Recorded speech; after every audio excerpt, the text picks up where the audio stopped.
à présent au Palais Rénovation où s'est tenue la première conférence de presse du conseiller spécial porte-parole de la présidence de la République, Théophane Zamze-Biyogé, un exercice qui s'est voulu transparent autour des questions d'actualité. Retour sur les temps forts avec Claude Sage-Bousougou-Matumba et Michel John Boudegan.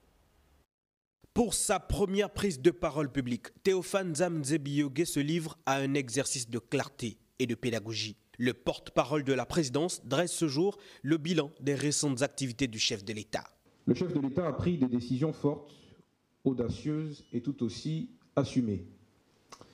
Elles répondent à un impératif, celui de reconstruire notre nation sur des bases plus justes, plus solides, plus souveraines.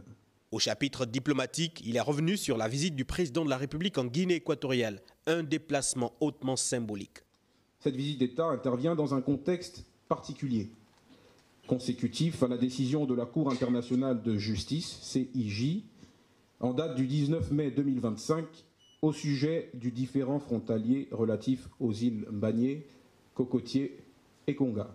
Abordant cette question, le président de la République, son Excellence M. Brice Clotaire Oligui Nguema, et son homologue équato-guinéen, son Excellence M. Théodoro Obiang-Nguema Mbazogo, ont tous deux réaffirmé les liens profonds qui lient les deux pays et qui les engagent à construire ensemble, fraternellement, une solution concertée qui préserve la souveraineté et les intérêts stratégiques de chaque partie. Autre annonce d'importance, la suspension de l'accord de pêche entre le Gabon et l'Union européenne. Cette décision vise à protéger les stocks halieutiques nationaux et garantir une meilleure équité au profit des pêcheurs artisanaux gabonais. En effet, des navires européens prélèvent du poisson de nos eaux en échange d'une compensation financière annuelle.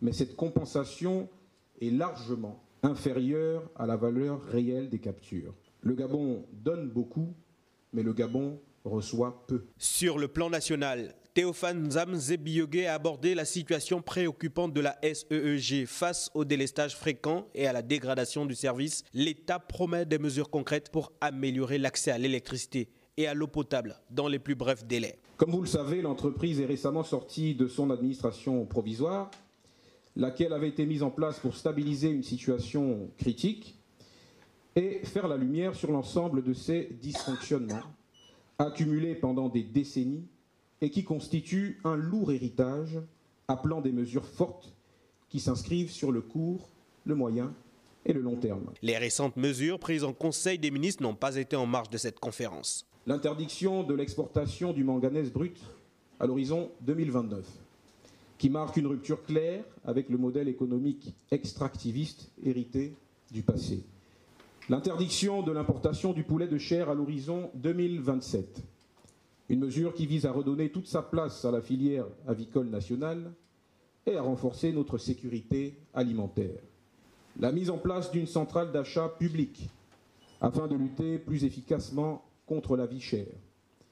La création de 5 fonds stratégiques, instruments de planification, qui vont permettre de soutenir les efforts de croissance engagés par le gouvernement de la République sous la supervision du président de la République, chef de l'État.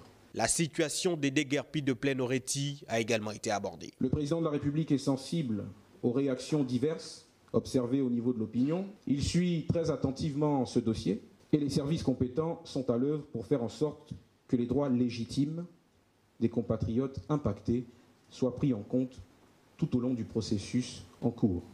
Une conférence inaugurale jugée, structurée et directe qui marque les débuts d'une communication présidentielle plus visible et accessible au public.